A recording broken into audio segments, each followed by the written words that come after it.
It is then the Iranian island that handles 90% of Iran's oil exports. Seizing it would give the US the ability to therefore severely disrupt Iran's energy trade. That in turn will placing serious pressure on Tehran's economy. So Donald Trump says he could seize Kharg Island, he says, fairly easily. But it would inevitably mean boots on the ground, placing then US forces directly in the line of fire. And as mediators, Pakistan say they are preparing to host what they called meaningful talks in the coming days between Iran and the US. As yet, neither side, though, confirming they would attend. And we will probably, I think we'll make a deal with them, pretty sure. Whether it's possible, we won't. But we've had regime change, if you look already, because the one regime was decimated, destroyed, they're all dead. The next regime is mostly dead. And the third regime, we're dealing with different people than anybody's dealt with before. It's a whole different group of people.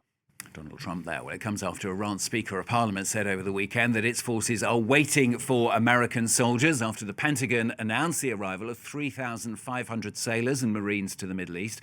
It comes as there are reports as well that military officials are preparing options for ground operations in Iran, raising the spectre then of another sharp escalation in the conflict. Well, France 24's Andrew Hilliar is joining us here on set from our International Affairs desk. So, Andy, what more do we know then about this latest troop deployment, firstly? Yeah, Stuart, let's break down the numbers then. So on Friday, 3,500 soldiers, Marines and sailors arrived in the Middle East as part of the 31st Marine Expeditionary Unit, including 2,200 Marines. This is a unit normally based out of Japan. Also on the way, another 2,200 Marines as part of the 11th Marine Expeditionary Unit, normally based in California, and also reports that parachuters from the 82nd Airborne Division are also on the way. These are paratroopers that specialize in air assaults. Now, let's take a closer look at what a Marine Expeditionary Unit actually is.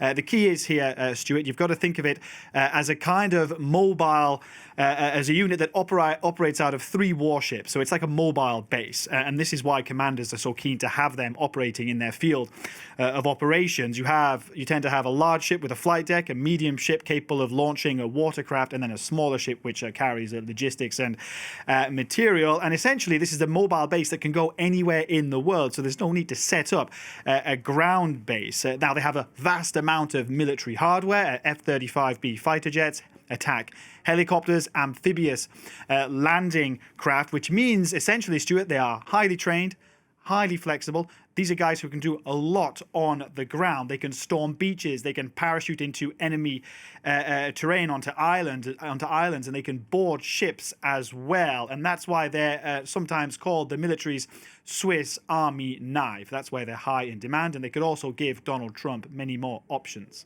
Yeah, what are his options then? Should he go ahead with ground operations? Well, we've had more clues as to what he wants to do, in particular regarding an interview he gave to the Financial Times in the last 24 hours, in which he said, as you can see on your screen there, that his favorite thing would be to take the oil in Iran, and then he added, maybe we take Kharg Island, maybe we don't, and then adding, we have a lot of options.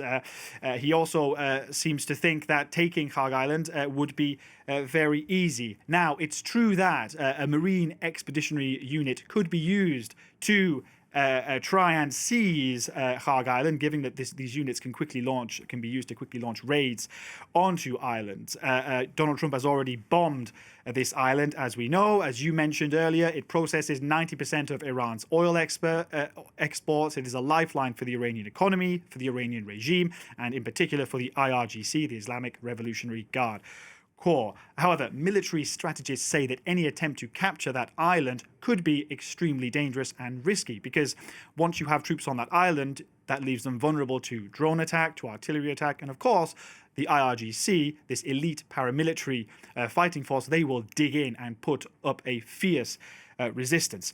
So what are the other options? Well, over the weekend, the Washington Post reported, Stuart, that Pentagon military planners were drawing up options for weeks of ground operations. So other possibilities include, for example, Marines possibly being used to seize islands in the Strait of Hormuz. Of course, that narrow waterway that has effectively been closed by Iran. Now, Trump and some military officials, whether it's seizing islands in the Strait of Hormuz or Kharg Island.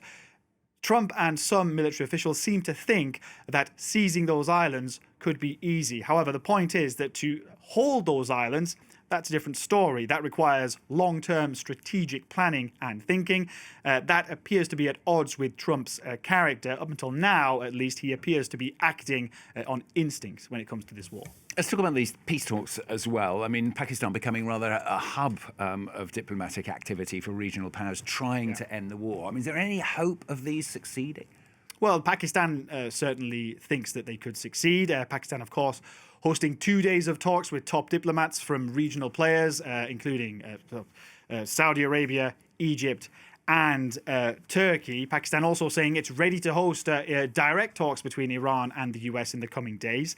Now, just before those talks, Stuart, Pakistan's Prime Minister held a phone call with the Iranian President, Masoud Pezeshkian.